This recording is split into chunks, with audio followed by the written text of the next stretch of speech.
વૈરાટ નારાયણે બગડા પર 26 મીંડા ચડે એટલા વર્ષો સુધી તપ કર્યું, પરંતુ ભગવાન સ્વામિનારાયણ એમના તપથી રાજી થઈને ધરા પર પધાર્યા નથી. અને એ જ કરુણા નિદાન મહારાજે બોલ્યા શ્રી હરિરે પદમાં કહ્યું કે હું તો તમ કારણે રે આવ્યો ધામ થકી દરી દે. કહેતા પોતાના ભક્તોના મનોરથ પૂર્ણ કરવા અને કલ્યાણના અર્થે પ્રભુ આ ધરા પર પધાર્યા. મહામૂલ્ય પ્રાપ્તિ અને મહામૂલ્ય અવસર. આજથી 200 વર્ષ પહેલા 1882ના વસંત પંચમીના રોજ ભગવાન સ્વામિનારાયણે સ્વહસ્તે શિક્ષાપત્રી નામનો ગ્રંથ લખી સર્વ જીવ પ્રાણી માત્ર પર કરુણા વહાવી દીધી. તો ચાલો આજે આપણે શિક્ષાપત્રી પર થોડો સ્વાધ્યાય કરીએ. એક નાનકડી વાર્તા શેર કરું. એક વખત એક ગામમાં એક ફેરિયો વિવિધ વસ્તુઓ વેચી રહ્યો હતો. એમની પાસે એક અરીસો અને એક હોકાયંત્ર હતું. એટલે એક ભાઈ આવ્યા અને એ ભાઈએ ફેરિયાને પૂછ્યું કે આ બે વસ્તુમાં શું ખાસ વાત છે. એટલે પેલા ફેરિયાએ કહ્યું કે આ અરીસો છે એ એવું બતાવે છે કે તમે કોણ છો, અને આ હોકાયંત્ર એવું બતાવે છે કે તમારે કઈ દિશામાં જવું જોઈએ. એટલે પેલા ભાઈએ વિચાર્યું ને કીધું કે આ બંને વસ્તુઓ તો આપણા જીવન માટે પણ એટલી જ જરૂરી છે. આપણા જીવનમાં પણ આપણને આપણી પોતાની સાચી ઓળખાણ અને આપણું ડેસ્ટિનેશનની ક્લિયરિટી હોવી ખૂબ જરૂરી છે. શિક્ષાપત્રી આપણને આપણા જીવનમાં સુખ, શાંતિ અને સફળતા પ્રાપ્ત કરવા માટે માર્ગદર્શક રૂપ છે. શા માટે? કારણ કે આજના યુવાન અને યુવતીઓ આ કળિયુગમાં ઘણી બધી પરિસ્થિતિઓનો સામનો કરી રહ્યા છે. ક્યારેક ડિપ્રેશન, ફ્રસ્ટ્રેશન, રિજેક્શન, માન, અપમાન, ફેલિયર, કન્ફ્યુઝન એવી ઘણી બધી મુશ્કેલીઓ એ લોકો ફેસ કરી રહ્યા છે. ત્યારે દરેક નેગેટિવ પરિસ્થિતિમાંથી બચવા માટે અને શુભ વિચાર અને નિશ્ચિંતાવાળું જીવન જીવવું હોય તો શિક્ષાપત્રી પ્રમાણેનું જીવન જરૂરી છે. શિક્ષાપત્રી એ ફક્ત એક પુસ્તક કે ગ્રંથ નથી, પરંતુ આપણે જીવન જીવવા માટે સાચી દિશા બતાવનાર એક લાઈફ કંપાસ છે. So why Shikshapatri is so special? શું ખાસ વાત છે શિક્ષાપત્રીમાં? તો ચાલો આપણે શિક્ષાપત્રીની 5 સ્પેશિયાલિટી જોઈએ. પહેલી speciality, Shikshapatri is written by the supreme god himself. ભગવાન સ્વામિનારાયણે શિક્ષાપત્રી સ્વહસ્તે લખી છે. ના કોઈ પરમહંસો પાસે, ના કોઈ સેવકો પાસે, ના કોઈ ઋષિ મુનિઓ પાસે, ના કોઈ હરિભક્તો પાસે. જાતે સ્વયં લખી છે. અને એટલા જ માટે શિક્ષાપત્રી શ્લોક 209માં કહ્યું કે અમારી વાણી એ જ અમારું સ્વરૂપ છે. કહેવાય છે કે ભગવાન ધરતી પર સંત અને મૂર્તિ દ્વારા પ્રગટ છે.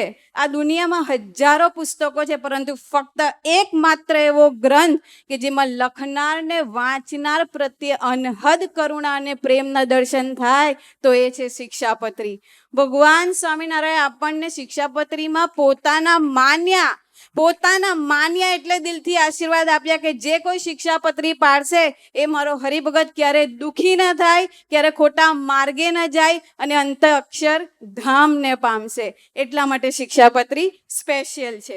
બીજી સ્પેશિયાલિટી, શિક્ષાપત્રી શ્લોક 204માં ભગવાન સ્વામિનારાયણે કહ્યું કે સર્વે સત્શાસ્ત્રોનો જે સાર એને અમે અમારી બુદ્ધિએ કરીને ઉદ્ધારીને શિક્ષાપત્રી લખી છે. શું કીધું? સર્વે સત્શાસ્ત્રોનો સાર. 350 ગ્રંથોનો સાર ફક્ત 212 શ્લોકમાં આપી દેવું એટલે મહારાજ કેટલા બધા શાર્પ અને ઇન્ટેલેક્ચ્યુઅલ જાયન્ટ કહેવાય, અને સાથે સાથે દીર્ઘદર્શી પણ. સાથી કારણ કે કળિયુગના સમયમાં એવા ખૂબ ઓછા લોકો હશે કે જે સત્શાસ્ત્રનો અભ્યાસ કરી શકે, એની પાછળ સમય આપી શકે, એને સમજી શકે. ત્યારે ફક્ત નાનકડો ગ્રંથ 212 શ્લોક સ્વરૂપ રૂપે આપી દેવો એ ભગવાન સ્વામિનારાયણની સર્વોપરિતા અને સર્વદેશીયતા દર્શાવે છે. અને આજે હાલમાં આપણા સૌના વડીલ માવતરો પરમ પૂજ્ય સૌજન્યાબેન, પરમ પૂજ્ય સુરુચિબેન, પૂજ્ય સુયોગીનબેન, પૂજ્ય સ્વીકૃતબેન, પૂજ્ય સ્થિતપ્રજ્ઞાબેન, પૂજ્ય સુગ્નયબેન, પૂજ્ય સ્મિતબેન, સર્વે વડીલ માવતરો અને પ્રાદેશિક સંતો આપણા સૌ માટે અથાક દાખલો કરી રહ્યા છે. ત્રીજી speciality, there is a sharp clarities on do's and don'ts. શું કરવું અને ના કરવું એનો વિવેક. ભગવાન સ્વામિનારાયણના ધરતી પર આવીને 4 અદ્ભુત વરદાનની સાથે આપણને વચનામૃત અને શિક્ષાપત્રી આપી, જે આપણા જીવનમાં આ કળિયુગમાં વાતાવરણમાં આપણને નિરંતર સુરક્ષિત રાખે છે. ગુરુ હરિપ્રસાદ સ્વામીજીએ પોતાની પરાવાણીમાં કહ્યું કે યુવાની એક જીવતો પ્રવાહ છે. ચાહે આપણે મુંબઈ કે સુરત જેવી મહાનગરીમાં રહેતા હોઈએ, ફોરેનની ધરતી પર રહેતા હોય કે ક્યાંય પણ રહેતા હોઈએ, પણ આપણો પહેરવેશ, આપણું બોલવું, ચાલવું, ઉઠવું, બેસવું, આપણું હલનચલન ગુરુહરિ સ્વામીશ્રીની શોભા વધારે એવું જ હોવું જોઈએ. મને એક પ્રસંગ યાદ આવે છે. માઇક ટાયસન, બધાએ નામ સાંભળ્યું જ હશે. The greatest and the heaviest boxer of his own time. કહેવાય છે કે અમેરિકામાં 1985થી લઈને 2006 સુધીનો સમયગાળો એ માઇક ટાયસનની ચેમ્પિયનશિપનો સમયગાળો હતો. આખું જગત એમને ઓળખતું હતું. દરેક યંગ બોયઝના રૂમમાં તમને એમના પોસ્ટર જોવા મળે. He was an ideal. એમની ઓળખાણ હતી, આઈ એમ ટાયસન. અને એ જ માઇક ટાયસન જ્યારે એક રૂપ સુંદરીના ચક્કરમાં પડી જાય છે ત્યારે એનું આખું કરિયર ખતમ થઈ જાય છે. અને જે લોકો એને આયન માઇક તરીકે સંબોધતા હતા એ જ લોકો એના માટે કહેવા લાગ્યા the baddest man of the planet. શા માટે?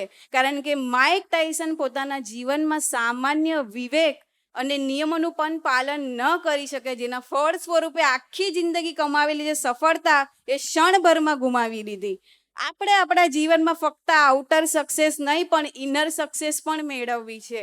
એના માટે પ્રથમ 16-18 પ્રમાણેનું જીવન અને શિક્ષાપત્રી પ્રમાણેનો વ્યવહાર મસ્ત. સાથે સાથે સારા મિત્રોનો સંગ હોવો પણ એટલો જ જરૂરી છે. તો જ ગુરુ હરિપ્રસાદ સ્વામીજી અને પ્રેમ સ્વરૂપ સ્વામીજીના હૃદયમાં સ્થાન મેળવી શકાશે. એટલા માટે શિક્ષાપત્રી સ્પેશિયલ છે. ચોથી સ્પેશિયાલિટી, શિક્ષાપત્રીમાં ઇન્ડિયન પેનલ કોડના 511 સેક્શનનો સમાવેશ થઈ જાય છે. જે વ્યક્તિ શિક્ષાપત્રી પ્રમાણે વ્યવહાર કરે એ કોઈ દિવસ કોઈના પ્રપંચમાં ફસાઈ શકે નહીં. અને એટલા જ માટે સરદાર વલ્લભભાઈ પટેલે સ્ટેટમેન્ટ આપ્યું કે જો સમગ્ર ભારત વર્ષમાં શિક્ષાપત્રીના નિયમોનું પાલન કરવામાં આવે તો કોઈ પોલીસ સ્ટેશન કે લો ઓફ કોર્ટની જરૂર નથી. They will become useless. બધું જ ઓટોમેટિક લો અને ઓર્ડરમાં ચાલશે. રિમેમ્બર, કાયદો ગુનો થયા પછી સજા આપે છે, પરંતુ શિક્ષાપત્રી ગુનો થાય જ નહીં એવું જીવન જીવતા શીખવે છે. એટલા માટે શિક્ષાપત્રી સ્પેશિયલ છે. અને પાંચમી સ્પેશિયાલિટી, શિક્ષાપત્રી શ્લોકમાં મહારાજે શિક્ષાપત્રીને સર્વ જીવ હિતાવ કહ્યું. શું કીધું? સર્વ જીવ હિતાવ. સર્વ માનવ હિતાવ કે સર્વ ભક્ત હિતાવ નથી કીધું. ભગવાન સ્વામિનારાયણે સર્વ જીવ, પ્રાણી અને પર્યાવરણ માત્રના ઉત્થાન માટે શિક્ષાપત્રી લખી છે. આ એકમાત્ર એવો ગ્રંથ છે કે જેમાં પ્રભુની પ્રીતિ અને કરુણાની પરાકાષ્ઠાનો સર્વ જીવ પ્રાણી પ્રત્યે નિરંતર દર્શન થાય છે. એટલે શિક્ષાપત્રી સ્પેશિયલ છે. એક યુવક છે, એને પોતાની લાઈફ બહુ બોરિંગ લાગે છે. એને એવું લાગે છે કે મારી લાઈફમાં મને કોઈ રસ નથી, કઈ મજા નથી જીવવામાં. એટલે એ છે ને સુસાઇડ કરી નાખે છે. સુસાઇડ કરે એટલે પેલું યમરાજા લેવા આવે છે, એટલે યમરાજા લઈને જાય છે. પછી પેલું કોર્ટમાં કેસ ચાલે એમ ઊભો રાખે કે સ્વર્ગમાં જશે કે નર્કમાં જશે એમ. એટલે વારો ભાઈનો આવે ત્યારે પેલા યમરાજને એવું કહે છે કે આ તો કે મહારાજ આને સુસાઇડ કરી નાખ્યું. તો યમરાજ એવું છે કે લાઈફ કઈ વોટ્સએપ ગ્રુપ છે કે તું લેફ્ટ થઈ ગયો એમ કે લાઈફમાંથી સુસાઇડ કરી નાખ્યું? તો કે તને સમજ નથી પડતી. અને પછી એને માનવ દેહનું મૂલ્ય સમજાવે છે.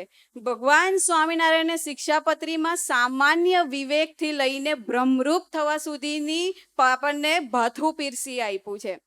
એક યુવક હતો, એનાથી સ્વધર્મનો લોપ થઈ જાય છે. અને પણ યુવક જાગ્રત હતો, સ્વાધ્યાયી હતો, એટલે એને તરત જ પોતાની ભૂલનું રિયલાઇઝેશન થાય છે. એટલે ઊંડો વિચારમાં જતો રહે છે કે આ મારાથી શું થઈ ગયું, હું લોકોને શું જવાબ આપીશ, સ્વામીજીને શું મોઢું બતાવીશ. એવા વિચારમાં પ્રેશરાઇઝ થઈને એવો નિર્ણય લે છે કે હવે મારે સુસાઇડ કરી નાખવું છે. અને અંતે સુસાઇડ કરી નાખે છે. પછી આ વાત જ્યારે ગુરુ હરિપ્રસાદ સ્વામી સુધી પહોંચે છે ત્યારે સ્વામીજી એવું કહે છે કે આ યુવકમાં ઊંડે એટલી બધી સાત્વિકતા હતી કે જેના ફળ સ્વરૂપે એને સુસાઇડ કરી નાખ્યું. પણ એને શિક્ષાપત્રીનો લોપ કર્યો છે એટલે ભગવાન સ્વામિનારાયણે 1 વર્ષ તો ભૂત યોનિમાં નાખશે જ. અને પછી એને સત્સંગમાં જન્મ આપીને ભૂલકોની યાત્રા આગળ વધારશે. મહારાજે આપણને શિક્ષાપત્રીના દરેક શ્લોકમાં કરુણાના આશીર્વાદ વરસાવ્યા છે, પરંતુ અલ્ટિમેટમ પણ આપ્યું છે કે જો કોઈ મારી શિક્ષાપત્રી પ્રમાણે નહીં જીવે તો મારા સંપ્રદાય થકી બહાર છે. એટલે એ આપણી જવાબદારી છે. મારે પ્રભુની કરુણાનો સ્વાદ માણવો હોય તો મારે શિક્ષાપત્રીને ફોલો કરવી જ પડે. 1981માં સહજાનંદ દ્વિશતાબ્દી મહોત્સવ ઉજવાયો અને આ વર્ષે ડિસેમ્બર 2026 આપણે સૌ ભેગા મળી શિક્ષાપત્રી દ્વિશતાબ્દી મહોત્સવ ઉજવવા જઈ રહ્યા છે. તો આ તક આપણને ફરી મળવાની નથી. કદાચ બીજા 100 વર્ષ પછી પણ જન્મ લઈએ ધરતી પર, પણ આ તક મળશે નહીં. એના એ જ પુરુષ મળ્યા છે આજે હયાત છે ને આપણને આ તક મળી છે.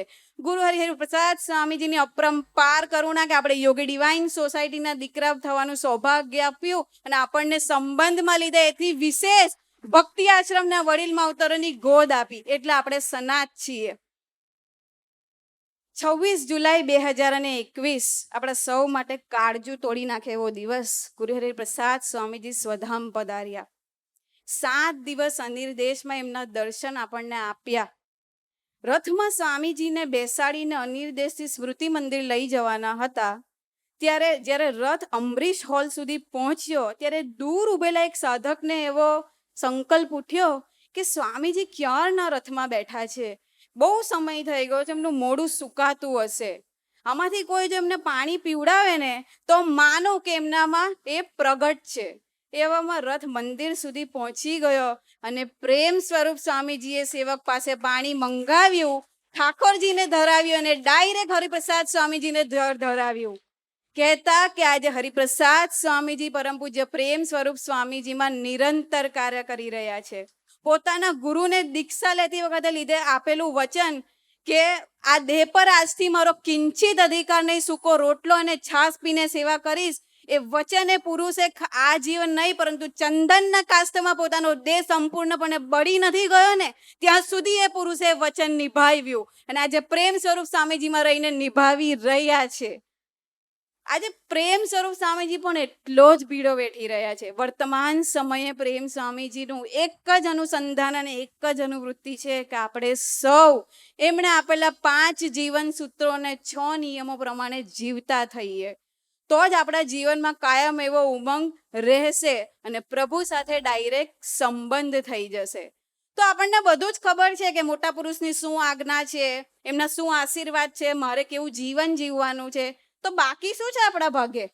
તો કે બાકી એ છે કે હવે આપણે જીવન જીવવાની શરૂઆત કરવી પડે. એના માટે 1% રૂલ ફોલો કરવો પડે કે દરરોજ મિનિમમ એટલીસ્ટ 10 મિનિટ આપણે શિક્ષાપત્રી માટે કાઢીએ, એનું મનન ચિંતન કરીએ અને એ પ્રમાણે જીવન જીવવા માટેનો પ્રયત્ન કરીએ. It doesn't matter how you start or end it, consistency is what matters at the end. કદાચ એક દિવસમાં એનો પ્રોગ્રેસ નહીં દેખાય પણ ચક્રવૃદ્ધિ વ્યાજ સ્વરૂપે એની ઇમ્પેક્ટ તમને પાછળથી ખબર પડશે. So friends, let's start today and make better tomorrow than your yesterday.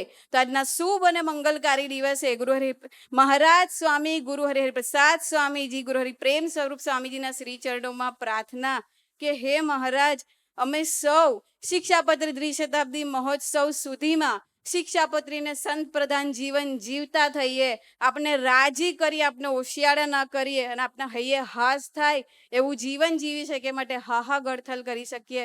એ જ પ્રાર્થના સાથે સૌને અંતરના જય સ્વામિનારાયણ. દાસના દાસ.